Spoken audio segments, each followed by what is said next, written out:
Russ. Hello, Russ. Hi, nice to meet you again.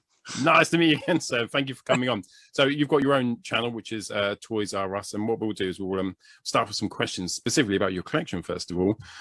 So my first question for you was, just tell us about your journey. How did it start? Did it start when you were young? How did it get back into collecting? I'd love to know.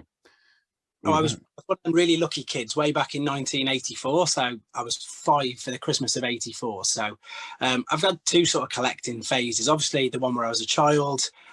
So of course you get the toys when you're a kid. And I told the story in one of Rudy's video that my mum, bless her heart, she travelled a whole day just to get me Optimus Prime for Christmas 1984. Way back.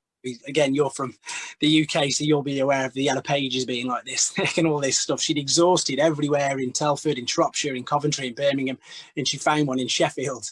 So she did like a 2.5, 3-hour drive north, picked it up, and then come back and she tells me that now to this day. So that's such a nice thing, you know. And yeah, I think as a kid, and again, funny enough, I said this a bit on Patriot the other day, the fact that you've got robots and cars, robots and dinosaurs, just, you know, that's what kids love. So for me, I was lucky enough that I was there when the G1, I suppose, era hit, as it's now known.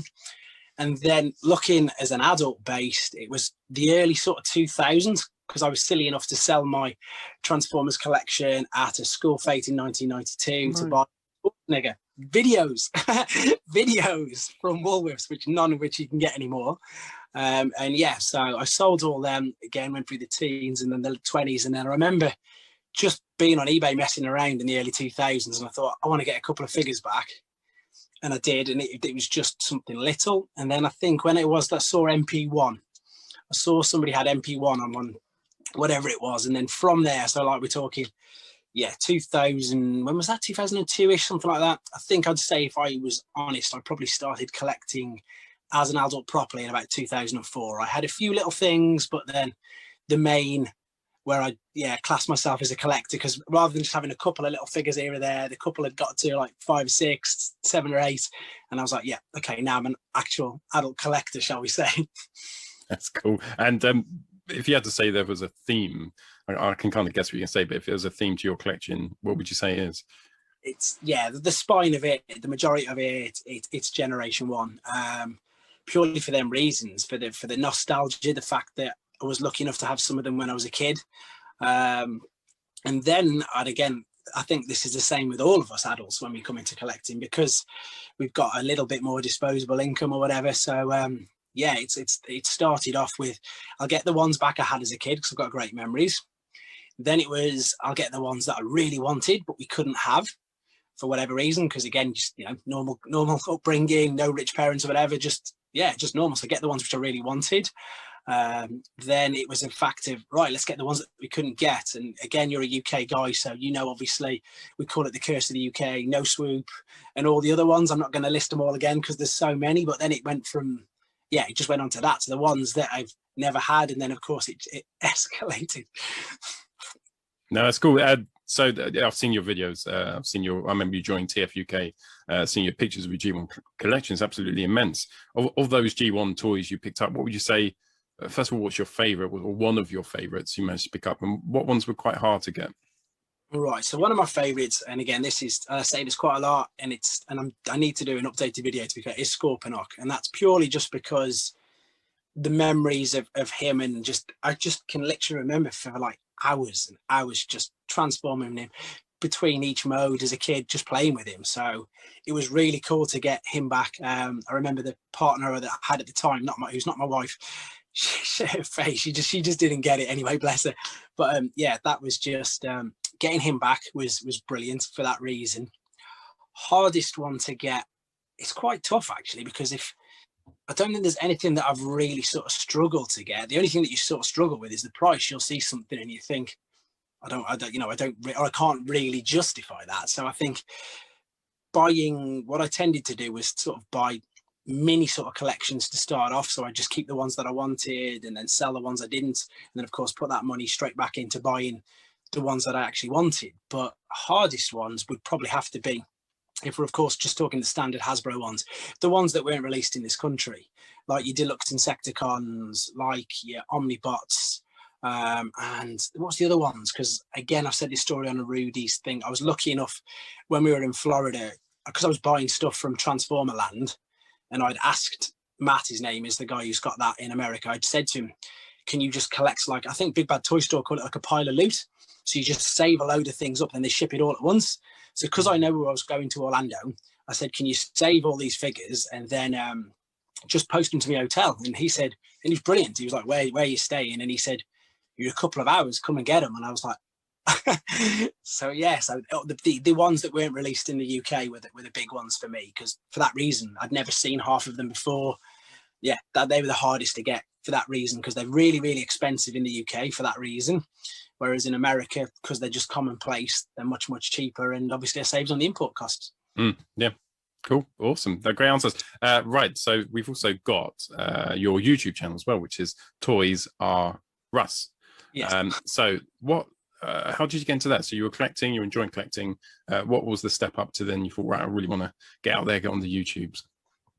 It's really weird, because I suppose there's a couple of answers to it. First and foremost is, although I think I put my first collection video up on the 2nd of March, and it was totally wrong. It was like portrait. It was just a getting used to things. I'd done a couple of 10-second skits just to see if my phone was even able to do it. But I think some of the main reasons were, I'm a personal trainer by trade. So a couple of my clients knew about it. They'd seen it. And of course, some of my friends and family, and they were just like, this is ridiculous. It's like, you need to get it out there. You need to, exactly that. And I was like, but I don't really have the time.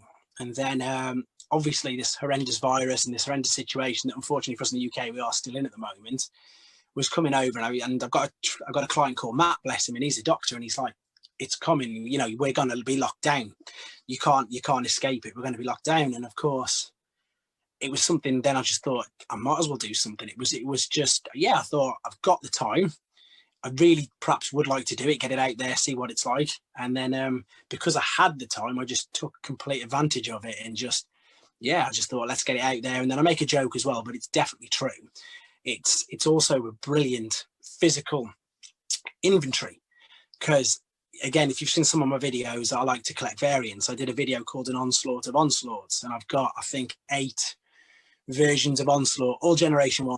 3 of them are sealed, so they've never been opened. And can you imagine, God forbid, some wood here, that we ever had a fire or for whatever reason something happened, and I know, of course, they're insured, but then I contact the insurance and say, I've had this figure, I had 8 of them, and they'd be like, why have you got 8 of them? Or you haven't, sort of thing. And I'd be like, there's a video there. So that's like a little joke, but of course it's true. If you've got physical evidence of what I've actually got, it's there, isn't it? And then, sorry, I'm waffling now completely. Oh, no, it's fine.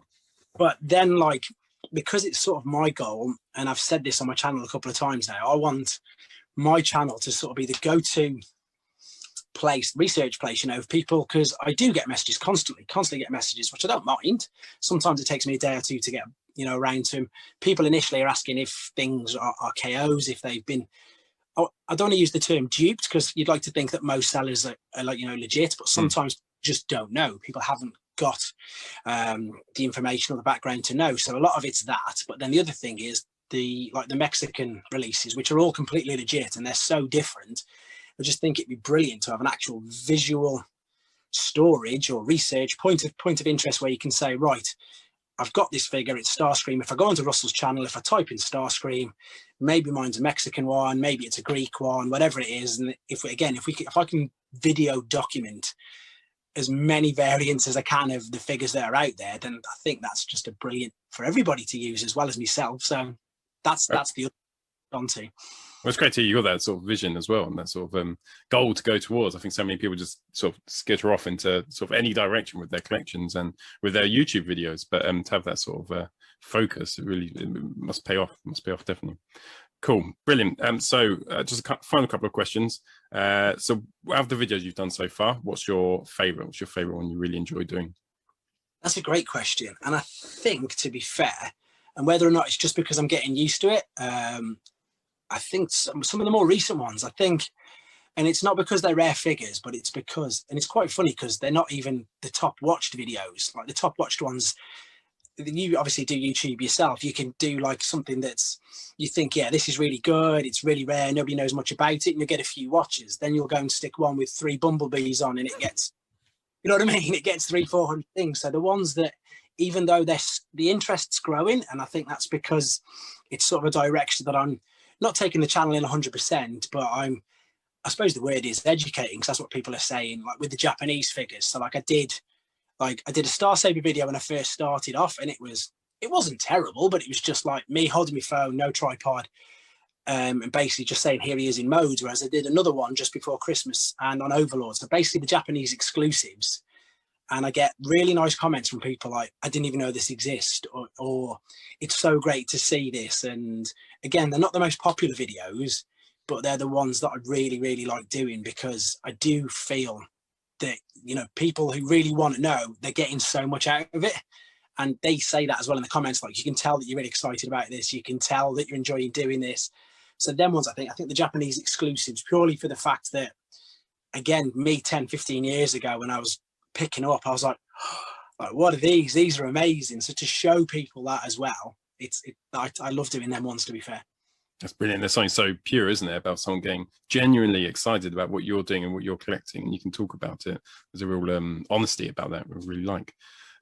So talk about other YouTubers. What sort of YouTubers? Who are your sort of favorites, your go-to guys? It always was, and the thing is with this, with my YouTube as well, because I was so busy and didn't have any plans to do my own, I didn't really got to be honest, and there's a few people who are watching now, obviously, because I've got into it, and ever since March I've got totally into it, not just my channel but getting into everybody else's channel as well. Used to watch Collector 75 Graham. I'm sure everybody in the UK says this, and everyone you're going to interview apart from him will say him, because he had some of the Japanese stuff, and it was just watching his things. And again, he sort of helped me with my decisions, which is what I want to do with people on, am I going to spend this money on this particular figure? Is it really worth it? So watching him, I had watched a couple of Patriot Primes as well, just to get on. Because again, but I think the biggest thing that I didn't do was get totally caught up in it, because you can see so many people. But Graham's up there nowadays. Though, there's loads of people I watch. There's you guys, there's Rudy. I love Ultra Marcus. He started the same time as me. He's just funny, isn't he? And I love plugging him on my channel, because I just think, and I totally appreciate the time and effort that he goes in. And it actually bothers me when someone gives him a thumbs down. It's like, how can you give him a thumbs down? He's done something, you know, it's not everybody's cup of tea, but don't give him a thumbs down, because that's a lot of hard work and effort he's gone into. So I think his stuff he's doing is brilliant. All of this, we all were part of it together. The bots at home, you know, the conventions, anyone on that roster. So Magnum Prime, yourselves, Rudy, Zort Rider, all of them, all us UK guys, Bumblejumper. There's too many of them, obviously. I hope I've not missed anybody out of the top of my head. But yeah, us guys, because it just seems that we're all growing at the same time, and that's really nice, if you know what I mean. Yeah, there's kind of like, there was a bunch of us just kind of started all around the same time, like within the last 2 to 3 years. We've all kind of ended up getting to know, like Rudy's zizzou Science Fancy experience on YouTube. He's kind of got us together. We've been chatting in messenger groups and stuff. He's pulled us all together. And then and we're speaking to some of the guys, I'm sure they won't say, mind me saying, but it lulled sort of like 6 to 7 years ago. And they're saying they're feeling reinvigorated, and they're coming back to the scene, and they're producing more videos now. So there's a bit of a buzz at the moment going on. It's just great meeting other people, other YouTubers. And that 100%. And I echo that with the fact as well that I say this, you know, honestly, that I massively regret not going to any of the conventions. And then, you know, this is the time when exactly that's the places we want to be going to. But of course, for obvious reasons at the moment, they're not happening. So, and I'm so jealous of all the Americans and Canadians who've got their TF on and they're parading all their tickets and hotel bookings over Instagram and stuff. But yeah, in the future. The cool thing is the cool thing isn't that TFN's been cancelled. That's awful. And that's where I've only been twice. Both times were amazing. But obviously it's not going to go ahead this year. I think yourself, us and some others will be getting on for a virtual convention, won't we? Under Rudy's banner. He's already suggested it. So there's that coming, and that'll be sort of August time, and we'll be doing a video on that. Yeah, that'd be brilliant. Again, a great organisation. And again, he does this, of course, he does it all off his own back. He's got an own job, he's got his family, he's got a young family, you know, so you've got to take your hat off to him for even wanting to do that. It's fantastic. Yeah, twins. Cool. That is hardcore. Right. Listen, thank you so much for joining us today, Russ. That was absolutely excellent. What a great way to kick off this new section. What I will do is put the links to Russ's channel down in the comments. I'll put that some of your favorite videos, the Japanese rare videos as well, of Overlord. I'll stick those links in as well. So please go and like and subscribe over to Russ. But we're always on TFUK and all the other groups and stuff. So you can always come and have a chat with us there. That's it. Thank you very much. Perfect.